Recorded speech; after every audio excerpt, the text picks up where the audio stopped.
What is something that you are yet to experience in life which almost everyone of your age has already experienced? Dating and physical intimacy.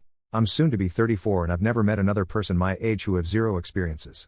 It won't occur in the future either, and I'm for the most part not the slightest unhappy about it.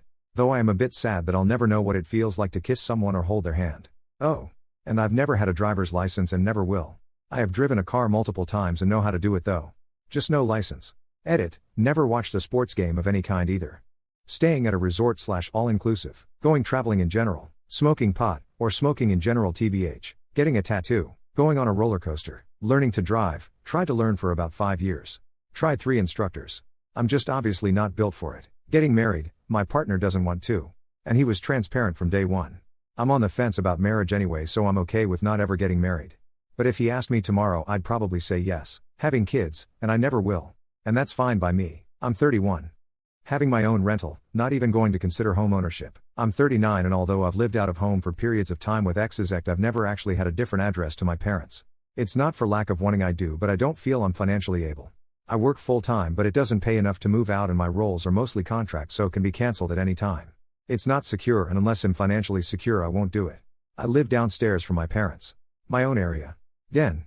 Bathroom. Kitchenette. Bedroom, so I can't justify the cost of some of the rents when I've essentially got a 1-bedroom flat. They like to eat cake with milk? As a kid I used to joke that my dad made cake soup by pouring his milk onto his piece of cake in a bowl. Then eating it with a spoon. As an adult, I have to admit that chocolate cake soup is pretty rocksteady. I can't say I mix both in my mouth at once unless the cake is woefully dry. Ha! I do however like a nice glass of milk to drink between bites in the same way I like a soda with my dinner. I don't really like milk. So I've never eaten cake with milk. But a lot of people around where I'm from eat cornbread with milk. So I get it. Yes. I've always loved yellow cake with chocolate icing and a glass of milk. Even better is cake and ice cream thoroughly mixed together into a thick paste. Oh yes. I love that. 2. A cold glass of milk with cake is just perfect. Just like you described it. The soggy cake melting inside the mouth together with the crisp milk. Bliss. Whenever there's cake my brother always grabs a bowl. Pours milk into it. Then puts a slice of cake into said bowl to eat. I've always thought it was odd, but hey. Confirmed here that others do it. Whenever I tell someone I do this they look at me like I'm crazy. My grandma always ate cake this way, and when she would come to visit she would cut me a slice, put it in a bowl with milk. I love it so much.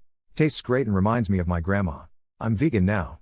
So oat milk is my go-to with my vegan cake. So thanks for posting. Glad we aren't alone in the cake and milk department. I also do it. Sadly most of the parties that I go to don't serve milk. Also I'm from Mexico, so we have a type of cake that's called tres leches and it's pretty sweet. Kinda soggy, I recommend it. Someone else talked about it, you/me sickle in a specific. I don't know if someone else talked about it here. Ladies, how do you heal your broken inner child? So many ways depending on what I am needing and what age the inner child is coming out as. Sometimes it's very soothing touch. Speaking to myself and a lot of nurturing energy. Other times it will be taking myself out and getting to know myself. Or times it will be parenting myself to make better choices. I work with trauma. So I will often using somatics and temper tantrums as well. But overall a lot of grace. Just really seeing myself in an innocent light and making sure I feel safe. Great question. Lately I just hold my inner child for a long quiet time. Sometimes I hug my trusted PPL and remind myself that I'm safe. I was thriving for a while this year before someone said some really hateful things about my dead mother. I felt genuinely suicidal for the first time in my life. But I recognize that grief affects PPL in different ways. Some PPL let grief drive them. I myself chose to manage my grief and deal with it appropriately. My inner child is deeply wounded. But I'm teaching her how to grow up properly with genuine love and affection this time. I'm just now, like literally this week, working very hard to admit or recognize how bad it was. I always knew it was bad when I was a kid. But it was so bad and I was so isolated that I honestly just thought everybody was like me.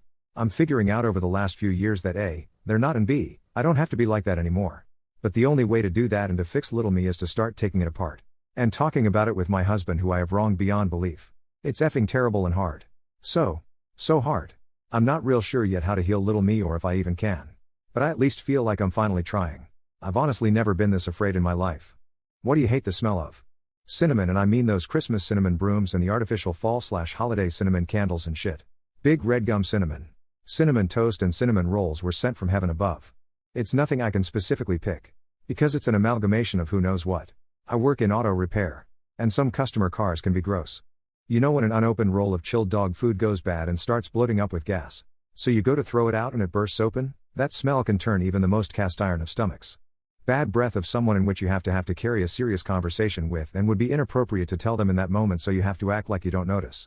Mac and cheese. When I was 10 I threw up some and I've been unable to unassociate since. Whenever I smell it I get violently nauseous, and if I don't remove myself from the premises within 5 minutes I throw up. Poultry slaughterhouses. I'm a trucker. I am in and out of these facilities across the lower 48. And most slaughterhouses smell awful, but by far, poultry is the worst. Animal piss. Especially when it's been soaking up in carpet or whatever fabric and the whole house smells of that strong ammonia odor. Yes, it's a friend's house. I've more than once told them I was busy. Just BC, I don't want to be in that smell. This is the post for me. I hate lots of smells. Besides the basic bad smells such as body odor, cigarettes, death, etc., I hate the smell of burning leaves, any food leftovers, raw onions, my husband's feet after a day of work, peach schnapps, fresh asphalt, apple cider vinegar, some weird food one of my students, still haven't found the culprit, eats in class that lingers the whole rest of the day, paint, crayons,